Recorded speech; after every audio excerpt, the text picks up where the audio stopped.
So for this example, we have a wire that's kind of bent into a funny shape. Mostly it's straight, but there's a little circular bump through the middle. So the question asks, what is the magnetic field strength at the center of the semicircle? So I'll label that with a dot and call it P. We're trying to find the magnetic field at point P. So I think a strategy we can use are, let's find the magnetic field due to this first straight section. We'll call that section 1. Let's find the magnetic field due to this half circle, and we'll call that section 2. And let's find the magnetic field due to this third section, we'll call it 3. And we see that the current overall travels from the left side of the picture to the right side of the picture. Let's put in our coordinate system. I'll take positive x to the right, positive y up, so positive z comes out of the page towards us. So our net magnetic field that we're going to find is going to be the sum of those 3 magnetic fields due to each of the 3 sections. So let's start with B1. So I'll just make a sketch of B1.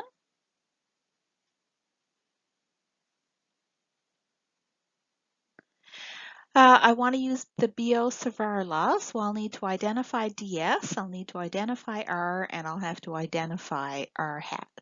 So ds is a little element of length along that wire.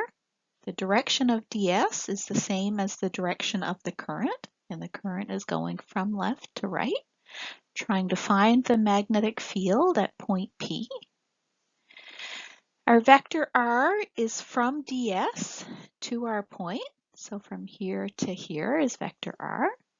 Our unit vector r hat is a vector of length 1 in the same direction as vector r.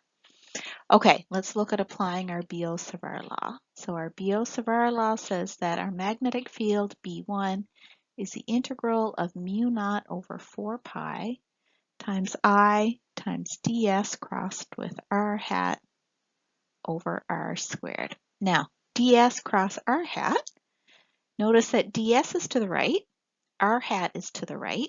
That means that cross product is equal to 0.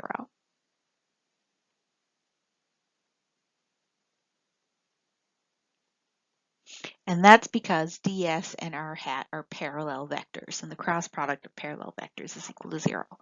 Okay, there's B1 done. I think I'll do B3 next. So for B3, this time I have my wire over here, and my point P is to the left of my wire. ds is a little bit of that wire element. The direction of ds is the same as the direction of current, so from left to right. The vector r is from ds to my point P, and the unit vector r hat is in the same direction as our vector r. Okay, so magnetic field B3 is also equal to 0 because ds and r hat are antiparallel, and the cross product of 2 vectors which are antiparallel is equal to 0.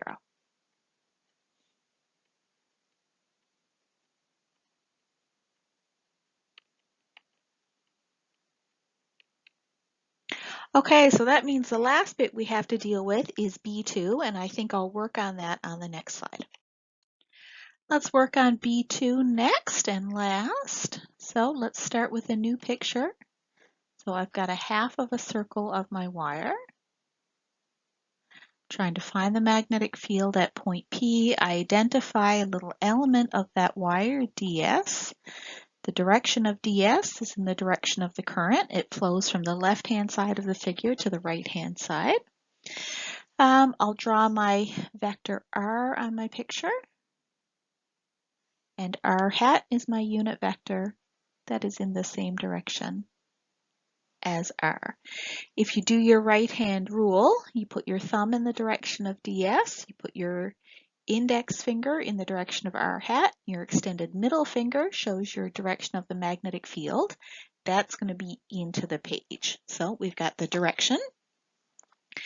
Next, we'll use the Biot-Savart law to find the magnitude. So the magnitude of B2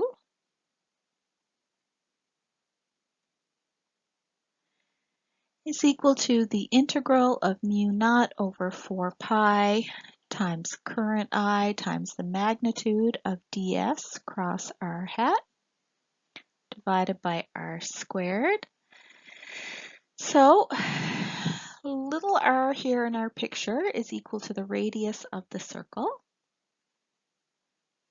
and the magnitude of ds crossed with r hat is equal to the magnitude of ds, which we'll just call ds, times the magnitude of r hat, which is going to be 1, times the sine of the angle between ds and r hat. ds is tangent to the circle, which means it's perpendicular to the radius, so the angle between those two vectors is 90 degrees.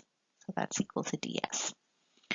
Okay, let's put those couple of things in there. So I've got the integral of mu naught over 4 pi times I times ds over capital R squared, where capital R is the radius of the circle. Take my constants out front, mu naught over 4 pi times I over R squared times the integral of ds. ds is what we get when we add up all the length bits around that arc. That arc is a half of a circle, so the integral of ds is going to give us half a circumference.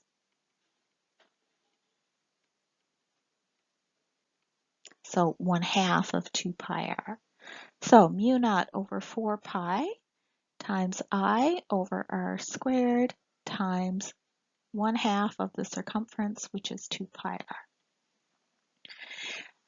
Let's see what cancels here. I've got a 2 on bottom, 2 on top, pi on top, pi on bottom, so they cancel. I think that's, oh wait, and we've got one of our r's can cancel. Got an r on top, r squared on the bottom. So then that leaves us with mu naught times I over 4r. So to write our complete answer then, our net magnetic field is the sum of all three parts. B1 and 3 are just 0, so I'm left with the magnitude of B2, which is mu naught I over 4r, and the direction is into the page. If you prefer to use Cartesian coordinates, you could say or minus k hat direction. This is a homework example for you to try, which is a little bit like the problem on the previous slide. I'm not going to work through this one in the video, but I will write up a solution and post it with the notes.